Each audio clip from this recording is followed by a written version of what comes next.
Today, we're going to synthesize two very different stories that, believe it or not, teach us some really powerful lessons. Lessons about how we deal with our own emotions, and maybe more importantly, how we use our most precious resource, time. So let's just dive right in. I mean, really, think about it. How can a simple argument during a game and that little voice in our head that says, there's still time, how can those things possibly hold the keys to understanding who we are, what our purpose is, and even our spiritual well-being? Well, as we're about to see, it's usually these everyday moments that contain the biggest lessons of all. All right, so first, let's set the stage. We're going to look at two core problems: a sudden, explosive moment of anger, and a quiet, almost invisible lie we tell ourselves every single day. So picture this. Our first story takes us to a pretty familiar scene, a village schoolyard. It's hot, the field is dusty, and it's buzzing with the sounds of kids playing. And right in the middle of it all are two of the school's well-known kids, Khalid and Musa, in a really tense game. And then you have that one moment, the one that changes everything. Musa throws a ball, and Khalid is absolutely convinced he was cheated. He just erupts, right? "You cheated! You ruined the match!" And just as fast, Musa's shouting right back that he did absolutely nothing wrong. You know, it's amazing how fast things can escalate. The source material paints a vivid picture here. Both of their faces turn bright red with anger, they're glaring at each other, and their fists are clenched tight. Any chance for friendship and fun? It just vanished, replaced by pure raw emotion. And that's really all it took. What started as a tiny disagreement over a game turned into shoving and shouting, just like that. All the other kids gathered around, but nobody stepped in. A moment that should have been full of joy was just completely lost to anger. Okay, now hold that image of the fight in your mind for a second, and let's switch gears to our second problem. In another story, a father tells his son, who's putting off his prayers, that the phrase, "there's still time," well, that's the world's biggest deception. It's the lie that lets our most valuable resource just slip right through our fingers. So on one hand, we have this uncontrolled anger, and on the other, we have wasted time. But here's the thing. According to our sources, these aren't just minor little flaws in our character. No, they carry a much, much deeper spiritual weight. Let's dig into that. So back in the schoolyard, the boy's friend Abdullah steps in. And he explains that in Islam, this kind of conflict is actually seen as the work of shaitan, or the devil. So it's not just an emotion. It's framed as a destructive force that's intentionally used to create conflict. And in the end, really deep regret. And this right here basically illustrates the choice that Abdullah puts in front of Khalid and Musa. He asks them, "What does your heart want, light or darkness?" It's a clear choice, right?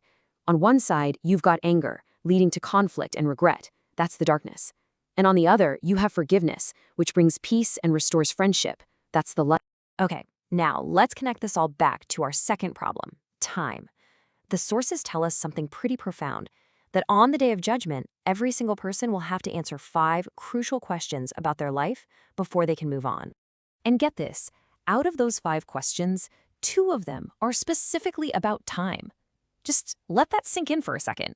The first one is pretty broad, right? Where did you spend your life? But the second one gets even more specific. In what deeds did you spend your youth? This puts this incredible emphasis not just on how long we lived, but the purpose we filled it with, especially during those really formative years. So we've laid out the problems, and we've seen their spiritual costs. So what's the solution? Well, this next part is all about the guiding principles that can steer us away from all that anger and wasted time and point us toward forgiveness, purpose, and peace. First, let's tackle that anger. The story with the schoolboys gets resolved with this incredibly powerful teaching from the Prophet Muhammad. He said, "The one who controls their anger is the true strong person." So you see, real strength isn't about winning a fight. It's about mastering your own anger. And for the problem of wasted time, the solution actually starts with gratitude. The sources point to another prophetic teaching. The 2 blessings that people just don't appreciate enough are good health and free time. Simply recognizing that these are gifts, well, that's the first step to using them wisely. So if free time is a blessing we should invest, not just kill, then how do we actually do that? The source material gives us a super clear 4-part strategy for turning all those idle moments into meaningful actions. The whole point here is to be active, but with purpose. So first, seek knowledge. And not just schoolwork, but stuff that helps your mind grow. Second, use your time to serve other people. whether it's helping your family or just comforting a friend. Third, in those quiet, empty moments, practice remembrance or zikr and turn wasted time into spiritual light. And finally, build your physical strength. Go out, play, exercise, be strong, because there's just no room for laziness. All right, let's bring these two big ideas together.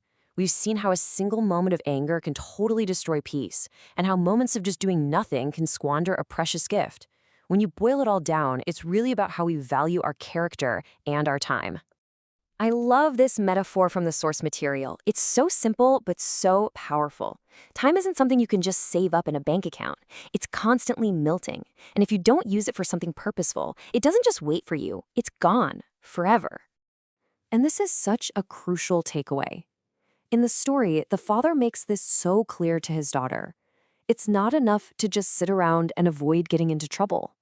Being passive is its own kind of loss. A believer, he says, makes every single moment an investment for the hereafter. So, we end right where we began, with a question. But this time, it's not for me to answer. It's for you. The sources tell us you've been given two incredible blessings, your health and your free time. So the only real question left is, how are you going to invest them today?